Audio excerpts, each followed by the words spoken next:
كلام الله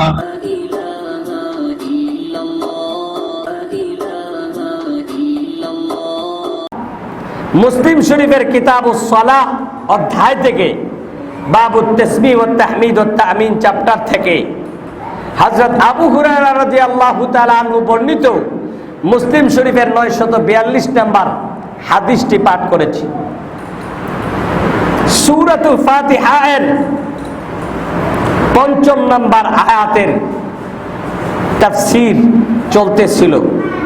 এই আয়াতের আলোকে এবং বর্ণিত হাদিসের আলোকে দুনিয়া আখিরাতের কল্যাণজনক মঙ্গলজনক কথা, রহমত এবং বরকতের কথা, নাজাত এবং মুক্তির কথা আমার জবান থেকে আল্লাহ পাক বের করার তৌফিক দান করুক। সকলেই চিৎকার করে বলি আমিন।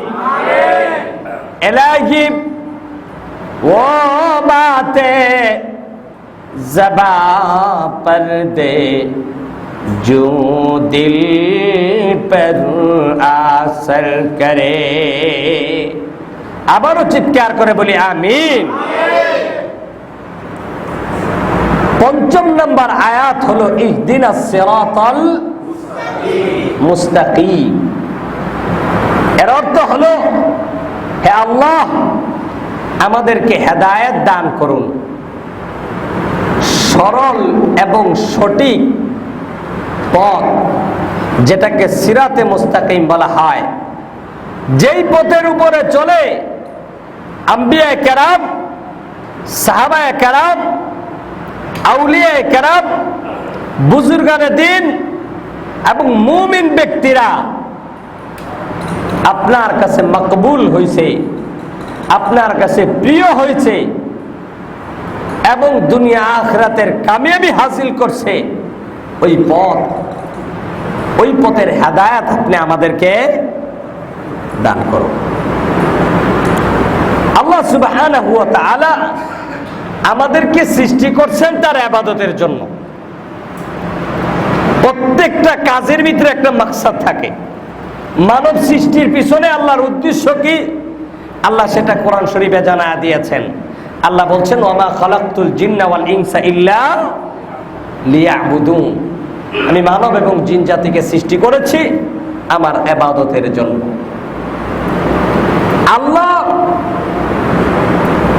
আল্লাহর ইবাদত ফেরেশতারা অসংখ্য অগণিত ইবাদত করতেছে, লক্ষ লক্ষ নয়, বরং কোটি বললে ভুল হবে, মিলিয়ন বিলিয়ন। ওমা ইয়ালামু জুনুদা রাব্বিকা ইল্লা হু, আল্লাহ বলেছেন আল্লাহর ফেরেশতার পরিমাণ কি আল্লাহ সারা পৃথিবীর কেউ বলতে পারে না, গয়না শেষ করা যাবে। এই আয়াতের তাফসীরের ভিতরে আসছে মানুষকে বোঝানোর জন্য আল্লাহর ফেরেশতা কি পরিমাণ, তাদের সংখ্যা কতটুকু হতে পারে, সামান্য একটা ধারণা দেওয়ার জন্য এই আয়াতের তাফসীরের মধ্যে আসছে আল্লাহ রাব্বুল আলামিন আমাদের বাইতুল্লাহ শরীফ কাবা শরীফের সোজা বরাবর সপ্তম আকাশে একটা মসজিদ নির্মাণ করেছেন ফেরেশতাদের জন্য। সেই মসজিদটার নাম হলো বাইতুল মামুর।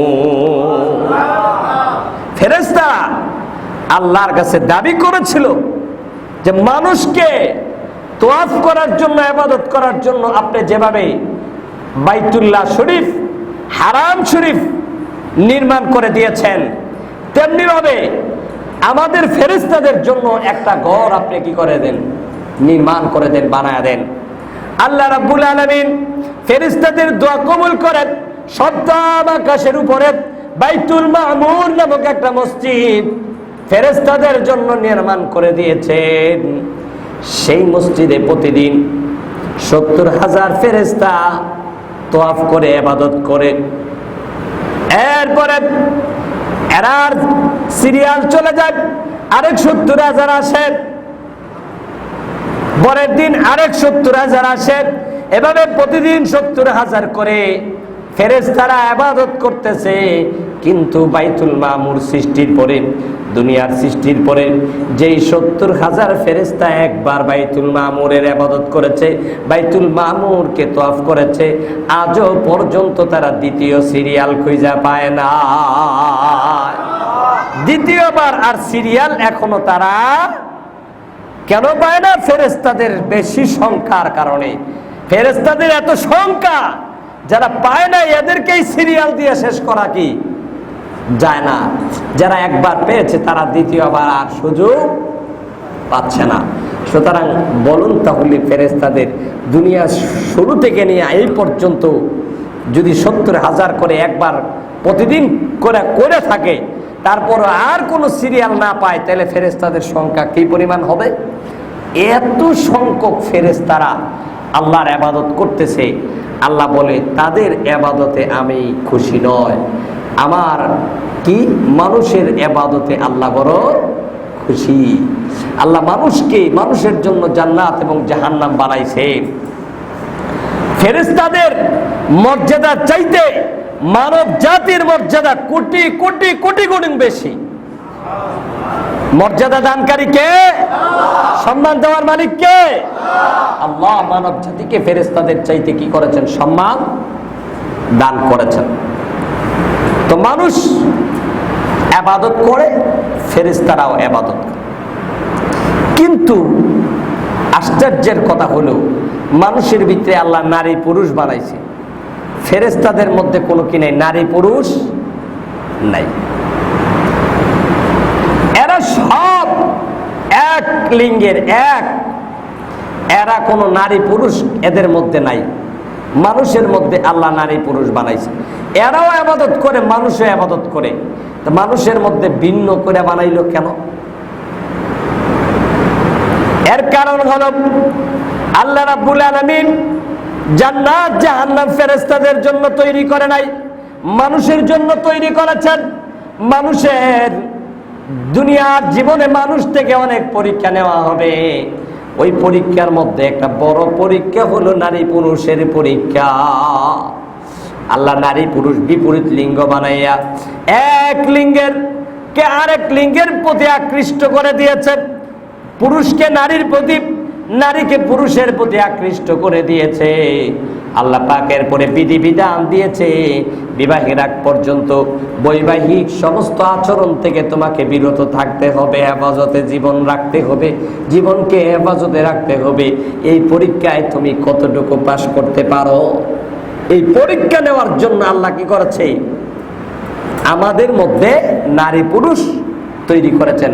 কারণ মানুষের পরীক্ষা হবে, কারণ মানুষের জন্য জান্নাত আছে, জাহান্নাম আছে, ফেরেশতাদের জন্য জান্নাত জাহান্নাম নাই। আল্লাহ সূরা ফাতিহার ৪র্থ নম্বর আয়াতে এটাই বলছিলেন, ইয়্যাকা না'বুদু ওয়া ইয়্যাকা নাস্তাঈন। আমরা এই কথা আল্লাহর সামনে স্বীকার করব যে আমরা আপনারই ইবাদত করি এবং আপনারই কাছে মোনাজাত করি। মোনাজাত আর ইবাদত কার? আল্লাহ। জোরে বলুন কার? আল্লাহ। এই মোনাজাত ইবাদতের আয়াতের পরে মোনাজাত কি করব, আল্লাহর কাছে কি চাইব, এই প্রশিক্ষণ দিয়ে আল্লাহ পাক বলেছেন, ইহদিনা, আমার কাছে তোমরা হেদায়েত চাও। তোমরা আমার কাছে কি চাও? হেদায়েত চাও। কারণ দুনিয়ার জীবনে যেই বান্দা বান্দি হেদায়েত যত বেশি পাবে, তার জীবন তত সুখী হবে, জীবন দুনিয়া আখিরাতের জিন্দেগি তত দামি হবে, মূল্যবান হবে। দুনিয়া আখিরাতের জীবনে সুখ শান্তি সফলতা তত বেশি আসবে, যত বেশি সে কি করবে? হেদায়েত আল্লাহর কাছে পাইবে। এই জন্য আল্লাহ নবীদেরকেও হেদায়েত চাইতে বলছে, সাহাবাদেরকেও হেদায়েত চাইতে বলছেন, এবং ওলিদেরকেও হেদায়েত চাইতে বলছেন, সাধারণ মুমিনকেও হেদায়েত চাইতে বলছেন, সবাইকে হেদায়েত চাইতে বলছেন। এমনকি প্রাণীরাও পর্যন্ত আল্লাহর কাছে হেদায়েত চায়। কোরআন শরীফের সূরা তার ৪৯ এবং ৫০ নম্বর আয়াত খুলে দেখুন, আল্লাহ তাআলা সেখানে বলেছেন, ক্বালা রাব্বুনাল্লাযী আ'তা কুল্লা শাইইন খালকাহু সুম্মা হাদা। সমস্ত মাখলুককে কে সৃষ্টি করেছেন? আল্লাহ সৃষ্টি করেছেন। আল্লাহ বলে তিনি সৃষ্টি করেছেন, সুম্মা হাদা, এরপরে তিনি সমস্ত মাখলুককে হেদায়েত দান করেছেন। হেদায়েতের মালিক কে? আরো জোরে বলেন, হেদায়েতের মালিক কে? আল্লাহ। আল্লাহ ছাড়া আর কেউ হেদায়েতের মালিক হতে পারে না, নবী কেউ না। নবীরে আল্লাহ বলছে আপনি হেদায়েতের জন্য দাওয়াত দেন, মেহনত করেন, কিন্তু হেদায়েত আপনার হাতে নয়, হেদায়েত আমি আল্লাহর হাতে। নবী আপন চাচা আবু তালেব দ্বীনের ব্যাপারে অনেক সহযোগিতা করেছে, অনেক সাহায্য করেছে, অনেক সহযোগিতা করেছে। আল্লাহর হাবিবকে অনেক দেখাশোনা করেছেন। আল্লাহর হাবিব মৃত্যুর সময় চাচার পাশে যাইয়া বলেছে, চাচা গো, ও চাচা, আপনি শুধু একটা কাজ করুন, আপনার মৃত্যু সন্নিকটে আপনি শুধু একবার কালেমা পড়ুন, লা ইলাহা মুহাম্মাদুর রাসূলুল্লাহ। আর মুহাব্বতের সাথে পড়ুন, লা ইলাহা ইল্লাল্লাহু মুহাম্মাদুর রাসূলুল্লাহ। চাচা সাল্লাল্লাহু আলাইহি, চাচা গো, আপনি যদি এই কালিমাটা পড়েন, কাল কিয়ামতের ময়দানে আমি আপনাকে আল্লাহর কাছ থেকে দরখাস্ত করে মঞ্জুর করে আমি আপনাকে জান্নাত পর্যন্ত পৌঁছায়া দিব। আপনি শুধু একবার কালেমাটা পড়েন। কিন্তু সেখানে কাফের মুশরিকরা এসে ভিড় জমাইছে। আবু তালেব রে বলেছে, খবরদার, সারা জীবন আমাদের সাথে মূর্তি পূজা করেছো, আর আজকে বাপদাদার ধর্মের উপরে চুনকালি মারবে, মৃত্যুর সময় এই কাজ করবে, আর সমস্ত লোক তোমার উপরে খেপে যাবে। সারা জীবন তুমি আমাদের সাথে রইলে, আর মৃত্যুর সময় আমাদের সাথে ধোঁকা দিলে। মানে তারা এরকম ভয় দেখাইছে, আসলে কপালে হেদায়েত ছিল না। এরপরে আবু তালেব বিশ্ব নবীকে বলল, ভাতিজা, তোমার দ্বীনের প্রতি আমার আস্থা আছে, তোমার ধর্মের প্রতি আমার আস্থা আছে, তোমাকে আমি বিশ্বাস করি, কিন্তু আজকে আমার ধর্মের লোকদের কারণে আমি আর তোমার কালেমাটা পড়তে পারলাম না। নাউজুবিল্লাহি মিন যালিক। আপন চাচাকেও রাসূল কালেমাটা পড়াইতে পারলেন না, কারণ হেদায়েতের মালিক কে? আরো জোরে বলেন, হেদায়েতের মালিক কে? আল্লাহ। হেদায়েত আল্লাহ লেখেন নাই। সুতরাং নবী এত ঘনিষ্ঠ হওয়া সত্ত্বেও ওই লোকের কপালে হেদায়েত আসে। এই জন্য হেদায়েত এর মালিক আল্লাহ। আল্লাহ হেদায়েত দান করেন। পৃথিবীর কেউ কোন নবী রাসূল হেদায়েতের মালিক নয়। তারা হেদায়েতের জন্য মেহনত করতে বলছে, তাদেরকে হেদায়েতের জন্য দাওয়াতি মিশনে কাজ করতে বলেছেন আল্লাহ। আর হেদায়েত দিবেন আল্লাহ। হেদায়েত দিবেন কে? আল্লাহ। সেই হেদায়েত আল্লাহ পশু পাখিকেও দেয়, পশু পাখিকেও জ্ঞান দান করেছেন। হেদায়েতের সর্বনিম্ন স্তর একটা মানা আমি অর্থ বলছিলাম, ব্যাখ্যা বলছিলাম, যে হেদায়েত আমরা চাই, এর সর্বনিম্ন অর্থ হলো, চাহিদা হলো, হে আল্লাহ, ইহদিনা, আমাকে হেদায়েত দান করুন। এর অর্থ আমার জীবনে উন্নতি সাধনের জ্ঞান এবং তৌফিক আমাকে দান করুন, আর ক্ষতি থেকে বাঁচার জ্ঞান এবং তৌফিক আমাকে দান করুন। এই অর্থে আল্লাহ সমস্ত মাখলুককে আল্লাহ পাক হেদায়েত দেয়, এমনকি প্রাণীদেরকেও আল্লাহ পাক হেদায়েত দান করেছেন।